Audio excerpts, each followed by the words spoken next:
capítulo 1, versículo do 14 ao 17. Todos encontraram, amém?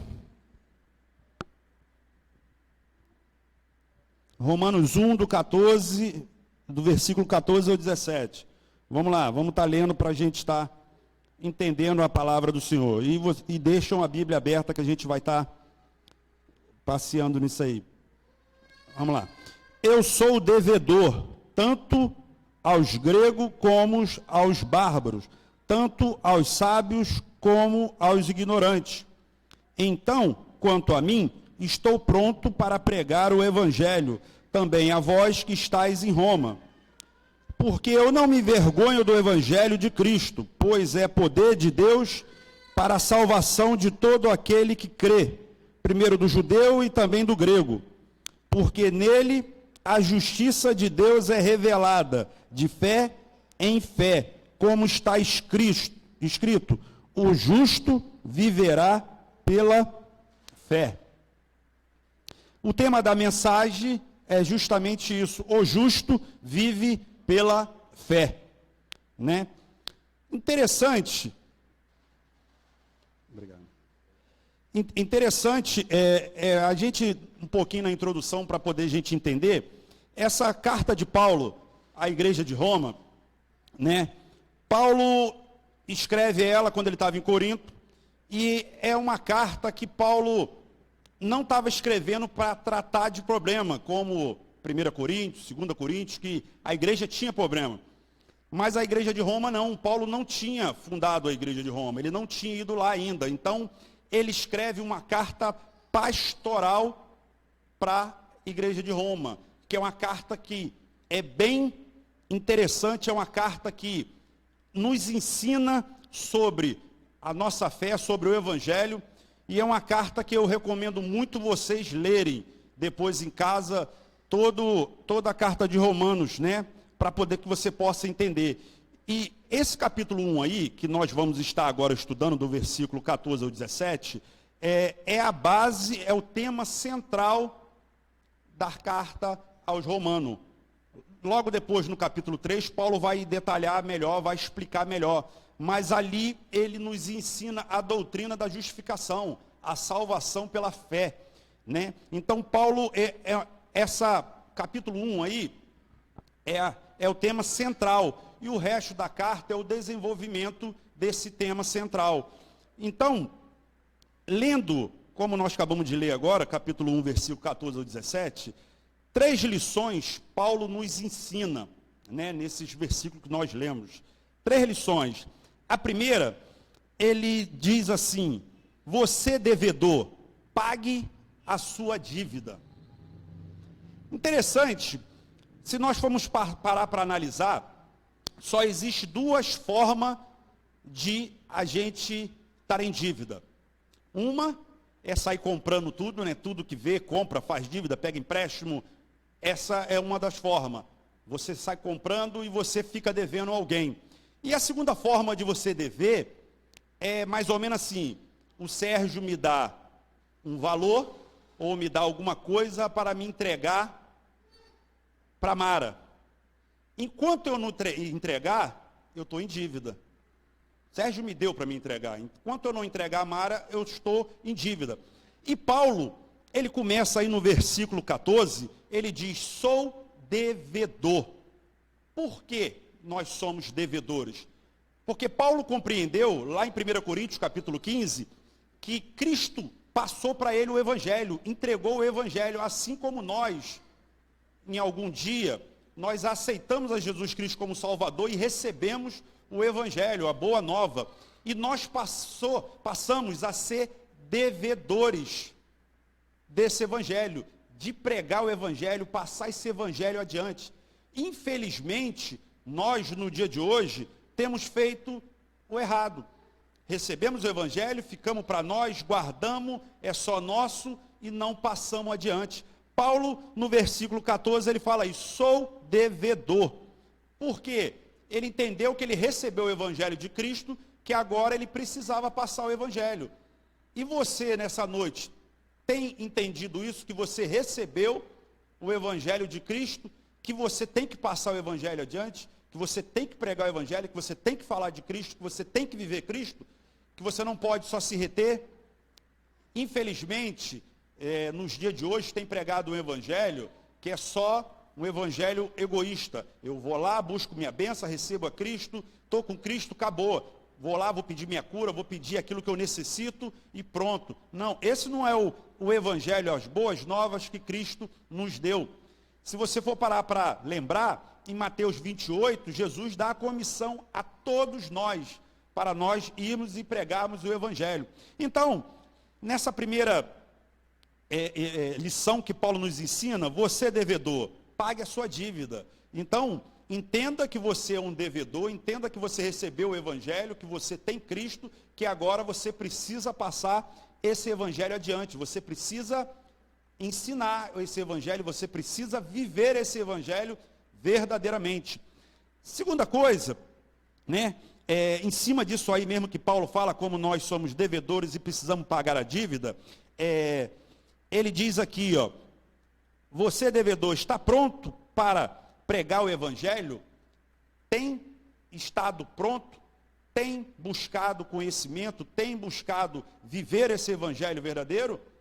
Ou não? Vem só às quartas, no culto na igreja, vem os domingos, recebeu, pronto, vai embora. Ou você tem se dedicado, tem estudado, tem procurado a ler. Paulo tinha esse entendimento. Paulo compreendia que qualquer momento ele pregava o evangelho, mas ele estava pronto.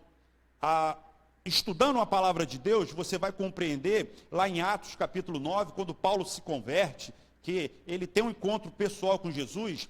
Quando você vai lá em Gálatas, você vê que ele foi para a Arábia, ficou 3 anos estudando a palavra de Deus. Foi aonde Deus revelou esse evangelho para ele. Ele buscou esse conhecimento para poder passar. E você tem buscado esse conhecimento, tem buscado se aprofundar na palavra de Deus, tem buscado conhecer para que você possa estar pronto a qualquer momento para passar esse evangelho? Paulo tinha esse entendimento. Ele entendia que ele era devedor e ele entendia que ele tinha que estar pronto para pregar o evangelho. Em cima disso também, ele diz, você devedor, tem vergonha do evangelho? Ele fala aí no versículo 16 que ele não se envergonhava do evangelho. Por quê?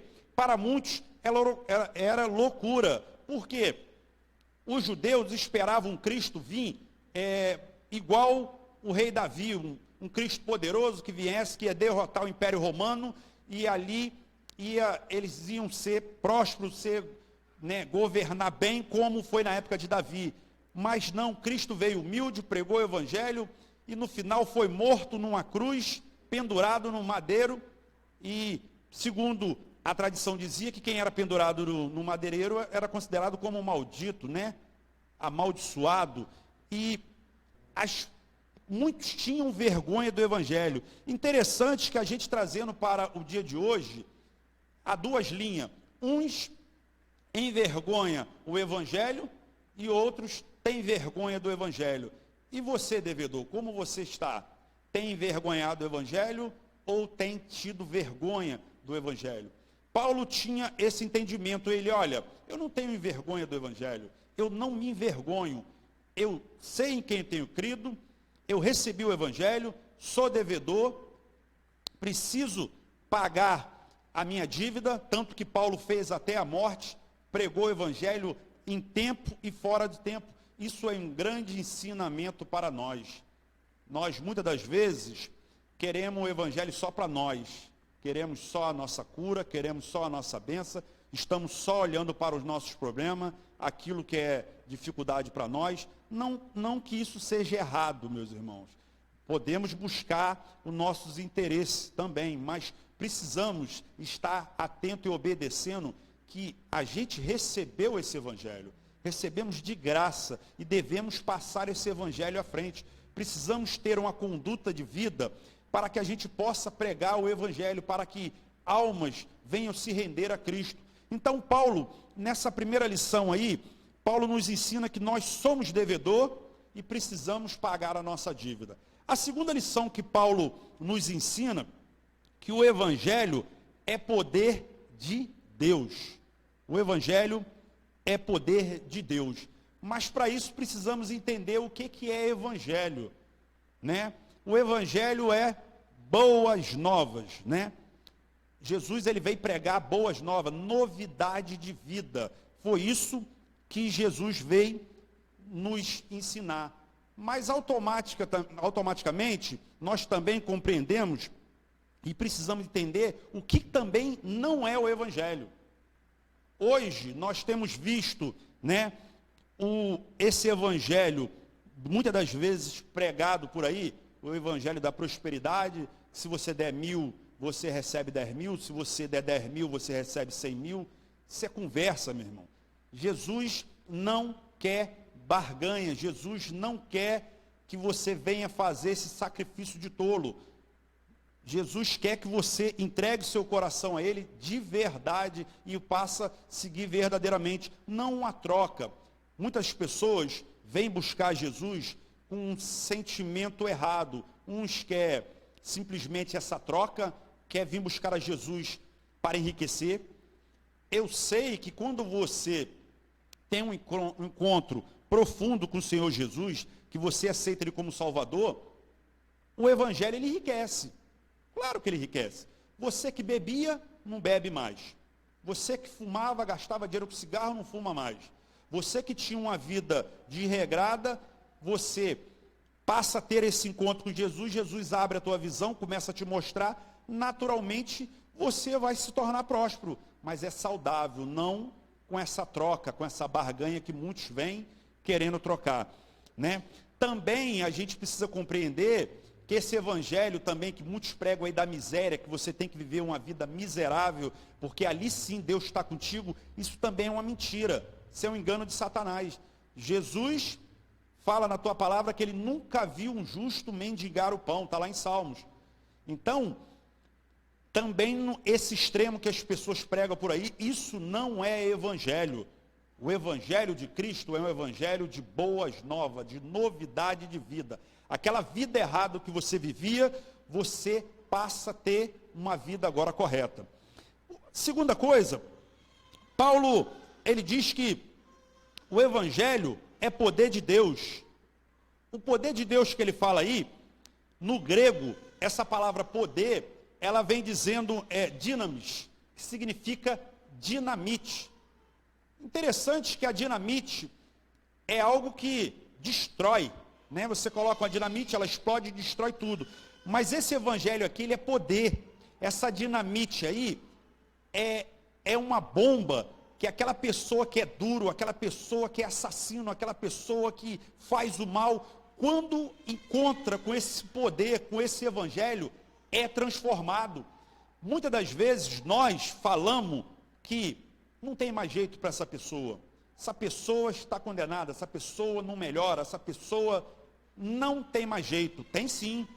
Se tiver um encontro com o evangelho de Cristo, com esse poder, com essa dinamite, essa pessoa muda, ela passa a ser uma nova criatura, uma pessoa diferente. Quer ver um exemplo?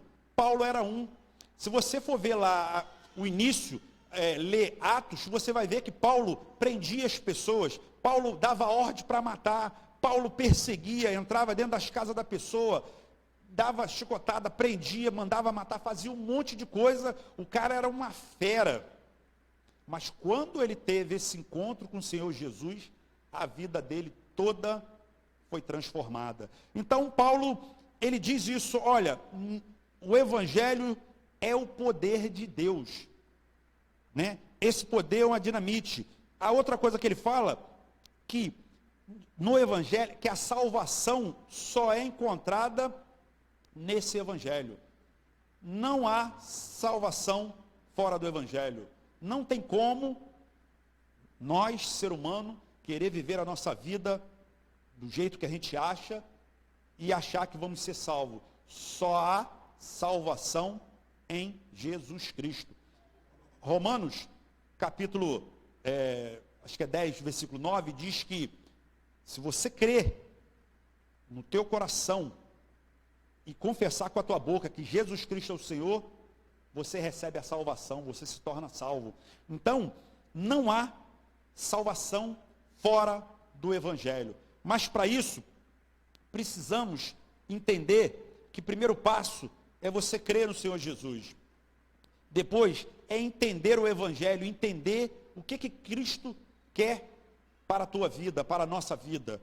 E depois você passar a aplicar esse Evangelho, passar a viver esse Evangelho, passar a ter uma novidade de vida, passar a viver um Evangelho de verdade. A terceira lição que nós aprendemos com Paulo, a primeira foi, você devedor, pague sua dívida. A segunda, o Evangelho é poder de Deus. E a terceira, a eficácia de Deus, ou podemos dizer, a aplicação de Deus sobre essa doutrina que Paulo começa a nos ensinar, que o justo vive pela fé. E ele apresenta aí no versículo 17 a doutrina da justificação. Antes, no Velho Testamento, para você ser salvo, você precisava cumprir rigorosamente os 10 mandamentos. Mas não tem como um ser humano, pela tua própria atitude, vontade, cumprir rigorosamente os 10 mandamentos. Então ele precisava ir ao sacerdote, e ali, o sacerdote, ele tinha que fazer o sacrifício para poder Deus o perdoar dos seus pecados. E Paulo apresenta a Jesus Cristo, e ali ele apresenta no versículo 17 a doutrina da justificação, que está lá em Romanos, capítulo 3, do versículo 20 ao 23, ele vai ensinar que é pela fé. Pela fé no Senhor Jesus Cristo que você é salvo. Em Efésios, capítulo 2, ele fala que não é por obras, não é pelo ser humano, para que ninguém possa se gloriar, é pela fé. Cristo coloca a fé no nosso coração, nós recebemos o Senhor Jesus como Salvador, e através dessa fé, nós somos salvos. Nós temos um encontro com o Senhor Jesus de verdade. E a partir desse ato, dessa justificação, que você aceita o Senhor Jesus como teu Salvador, você passa a ter uma novidade de vida. Muitas pessoas têm tentado viver um evangelho, ou tentado viver uma vida da forma como ele acha que é, a seu bel prazer, fazendo tudo aquilo que lhe agrada, fazendo tudo aquilo achando que ele tem paz, achando que ele está no caminho. Outros ainda ousam dizer, equivocadamente, sobre essa doutrina da salvação que Paulo prega, que nós já somos salvos, e ele quer viver totalmente no erro, eu já estou salvo. Não é isso que Paulo nos ensina. Se você ler a carta todinha de Romano, você vai ver que a todo momento Paulo combate isso. Ele fala, lá no capítulo 8, versículo 1, agora nenhuma condenação há para os que estão em Cristo Jesus, que não andam segundo a carne, mas segundo o Espírito. Quando você aceita o Senhor Jesus como Salvador, e você passa a viver uma novidade de vida, você não tem mais prazer no pecado. Você não vai conseguir viver no pecado. Você pode até errar, mas o Espírito Santo vai ficar no teu coração, na tua mente, falando com você, que você precisa ter uma novidade de vida, você precisa mudar. Então Paulo apresenta essa doutrina da justificação, que a partir de agora, você tem uma novidade de vida. E ele diz, o justo vive pela fé. Interessante, meus irmãos, analisando isso, muitas das vezes eu converso com muitas pessoas, eu trabalho com venda, então eu lido com muitas pessoas e às vezes eu converso com muitos cristãos, e muitos cristãos têm andado triste, decepcionado, chateado, porque às vezes a vida não está como ele gostaria, ou muitas das vezes ele plantou coisas erradas e hoje está colhendo, porque nosso Deus, ele é um Deus justo. Tudo que o homem planta, ele colhe. Se você planta coisa boa, você vai colher coisa boa. Se você planta coisa ruim, vai colher coisa ruim. E muitos cristãos têm andado triste, chateado, reclamando que às vezes a vida não está como ele quer, como ele pensa e como ele gostaria. Mas a palavra de Deus diz que o justo vive pela fé. E é pela fé, meu irmão, de fé em fé. E você vai andando, vai caminhando com a tua vida, vai caminhando com Cristo, vai estando alegre. Jesus te deu algo extraordinário, que eu fico vendo algumas pessoas pregando aí, principalmente a doutrina da prosperidade, diz que Deus vai te dar o melhor dessa terra, que Deus vai te dar a melhor casa, o melhor carro, vai te dar a melhor família, vai te dar. Isso não é evangelho. Deus pode dar? Pode. Mas o melhor Deus te deu, que é a salvação. Você estava condenado a ir para o inferno. E Jesus te deu a salvação. Hoje você, que aceitou Ele como Salvador, está salvo. É o melhor dessa terra. E muitas das vezes você, pelo caminhar da vida, pelas decepções da vida, você começa a reclamar, começa a questionar, começa a viver uma vida, não é feliz, não aproveita, não valoriza a família que você tem. Muitas das vezes não valoriza o teu trabalho, não valoriza os bens que Deus te deu, porque você tem um parâmetro e tem a preocupação de estar olhando a vida do outro. Está vendo o outro? Geralmente, a grama do vizinho sempre é mais verde. Mas se você parar para conversar com o vizinho, você vai ver que no vizinho tem defeito também. Não é esse mar de rosa que você acha que é, essa bênção que você acha que é, e não é. Mas que nessa noite você possa ter esse entendimento e esse conhecimento que o justo vive pela fé. É a fé em Cristo Jesus que você começa a caminhar e você começa a analisar a tua vida e você começa a ver aonde eu estou errando, onde minha vida não está legal, e você começa a corrigir a tua vida. Isso é uma orientação de Deus. Paulo tinha esse entendimento. Paulo fala lá em Filipenses capítulo 4, versículo 11, que ele aprendeu o segredo de viver contente em qualquer situação. Vocês já pararam para analisar isso, meu irmão?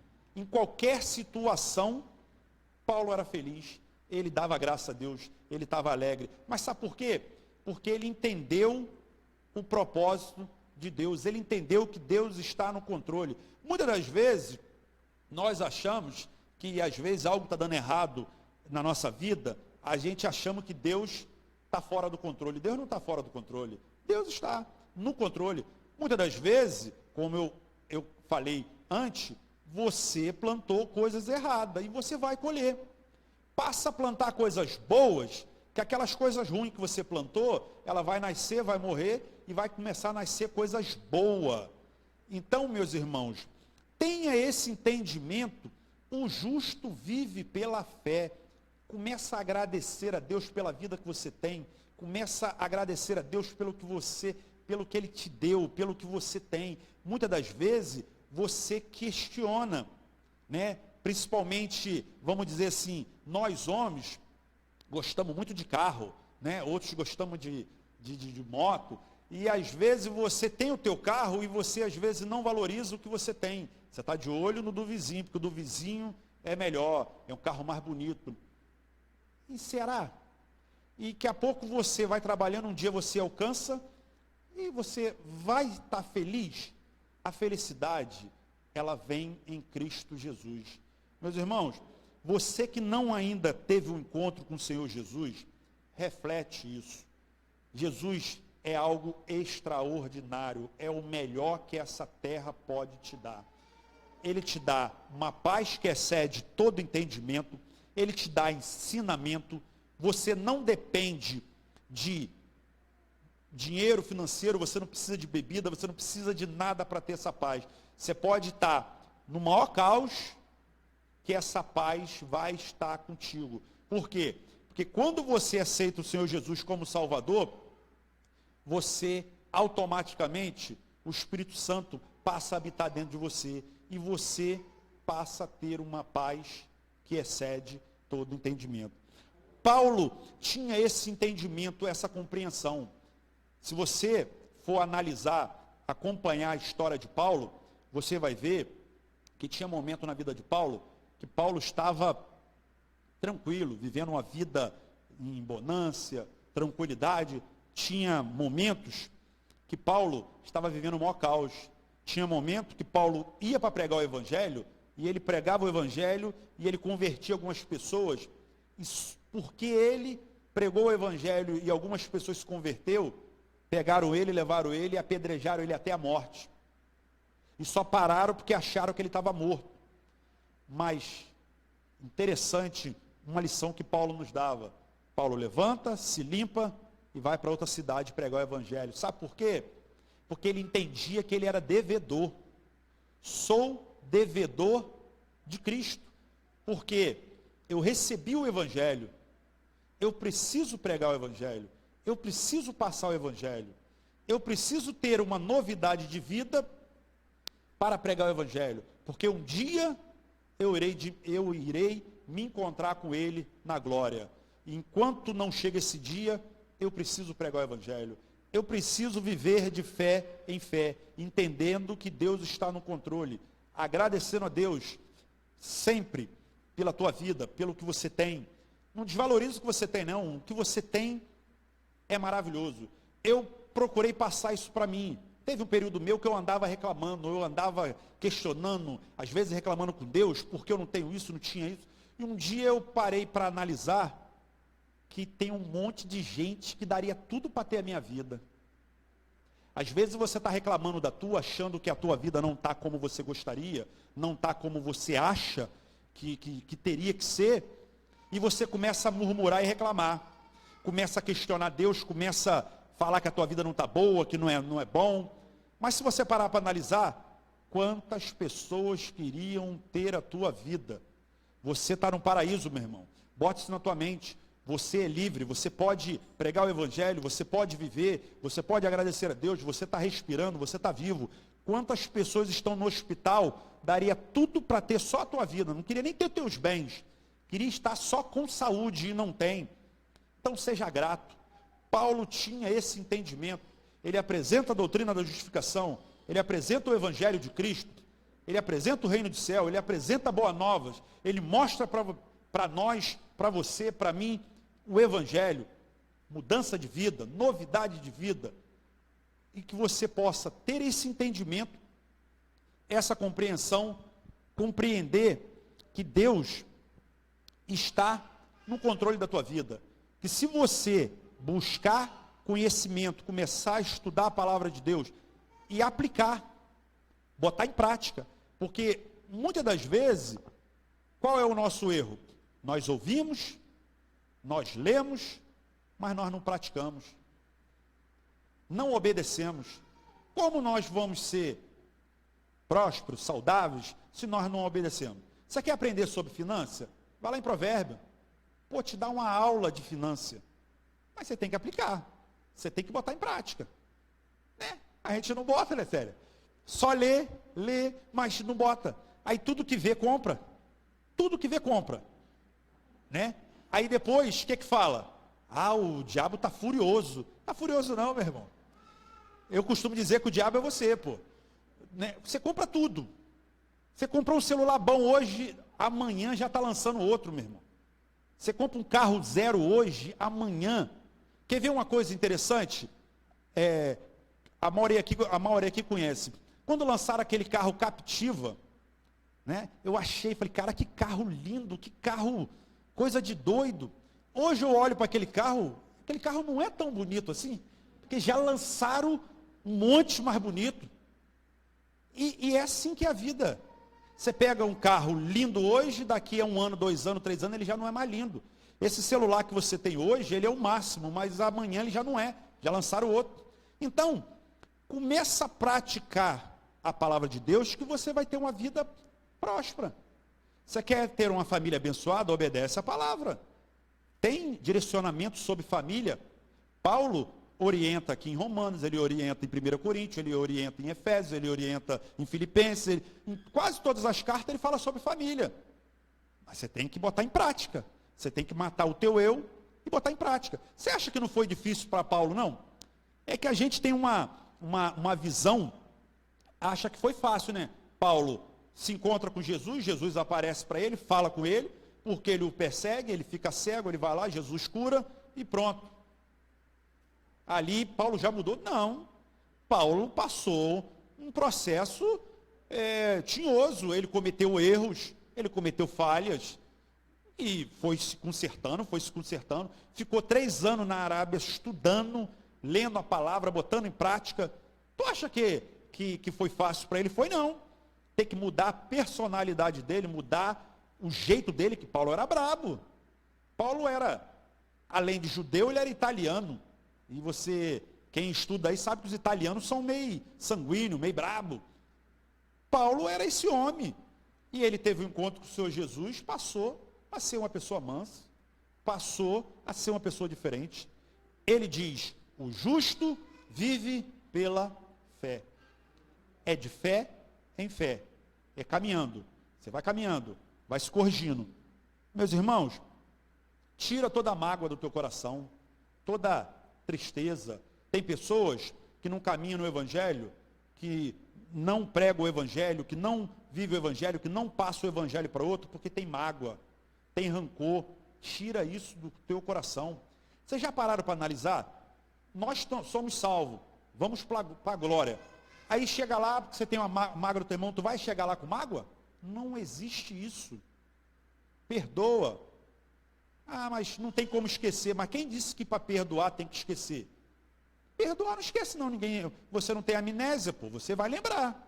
Mas você só não vai mais colocar culpa na pessoa, você não vai ter mais aquele peso. Deixa para lá, segue a vida. Para frente. Paulo, ele teve, a própria palavra de Deus diz lá em Atos, que ele teve uma grande discussão com Pedro. Você está pensando que Paulo ficou com mágoa de Pedro? Ficou que nada. Paulo só para pregar o Evangelho, Pedro para o outro lado, e depois a gente se acerta, foram se acertando. Meus irmãos, precisamos ter esse entendimento. O justo vive pela fé. É de fé em fé. E você vai caminhando, você vai mudando a sua conduta, você vai mudando a tua vida, você vai mudando a tua maneira de pensar, tu vai mudando a tua maneira de agir, tu vai mudando a tua maneira de falar. A salvação, meu irmão, é um ato único e instantâneo. Você aceitou Jesus como Salvador, está salvo. Mas a santificação é um processo. Enquanto nós estivermos aqui na terra, nós vamos trabalhando para mudar. A gente vai trabalhando para mudar. E algo interessante, que uma vez eu fiz essa pergunta ao pastor Benilton. Logo assim que eu me converti, eu falei para ele, pastor, como é que eu vou saber que eu estou salvo? Como eu sei que eu sou salvo? E ele me deu uma resposta interessante. Ele falou assim, olha, quando você fizer algo que desagrada a Deus, ou que não é correto, e o Espírito Santo te cobrar, você se incomodar, você corrigir, passar a mudar a tua vida, é uma confirmação de que você é um salvo. Agora, quando você erra, faz as coisas erradas e acha normal, e continua, é algo que você tem que repensar. Se o Espírito Santo não está te incomodando de que você errou, que você precisa mudar, que você precisa ser uma nova criatura, é algo que você precisa repensar e rever teus conceitos. O justo vive pela fé, e é de fé em fé. A gente vai trabalhando, a gente vai se corrigindo, a gente vai sendo uma nova criatura. Errou? Esquenta a cabeça não, pede perdão a Deus, muda o trajeto, passa a fazer uma novidade de vida. Paulo diz lá em 2 Coríntios, né, que aqueles que estão em Cristo, nova criatura é. As coisas velhas passou, agora é uma novidade de vida, meu irmão. E você precisa buscar essa novidade de vida. Tempo que você fica reclamando, se lamentando, questionando a Deus, reclamando, vai caminhando. Salmo 126 fala isso pra gente, né? É chorando, mas é andando, é caminhando, levando seus feixes ali, ó, seus molhos, vai colhendo, vai caminhando. Tá ruim, foi ofendido, aconteceu algo que te magoou, pede perdão a Deus, mas vai caminhando, não para não, meu irmão. Para não. Uma hora Deus vai te dar a condição de você acertar aquilo ali e você vai passar a ser uma nova criatura. Assim aconteceu com Paulo. Ele recebeu o Evangelho entrou dentro dele, ele passou a ter uma novidade de vida. E com essa novidade de vida, ele passou a pregar o Evangelho a tempo e fora de tempo. Aonde Paulo estava, ele compreendia que era uma oportunidade para pregar o Evangelho. E às vezes a gente não faz isso, né? Às vezes a gente está no ônibus, senta uma pessoa do lado, a gente não prega o Evangelho, não fala. Às vezes a gente está numa fila do banco, não prega o Evangelho, não fala. Às vezes o teu vizinho te dá uma oportunidade, você não prega o evangelho. Às vezes as pessoas estão com um problema no relacionamento, vem conversar com você, e ao invés de você dar uma direção boa, ensinamento bom, você fala uma besteira, fala para a pessoa se separar, fala para a pessoa fazer isso, fazer aquilo. E às vezes Deus está te dando oportunidade para você pregar o evangelho, para você falar do amor de Cristo, mas você precisa receber esse evangelho.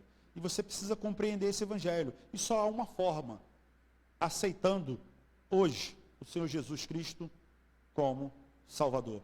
Vamos estar ouvindo um louvor, e logo após a gente vai estar fazendo 3 convites para nós estarmos encerrando.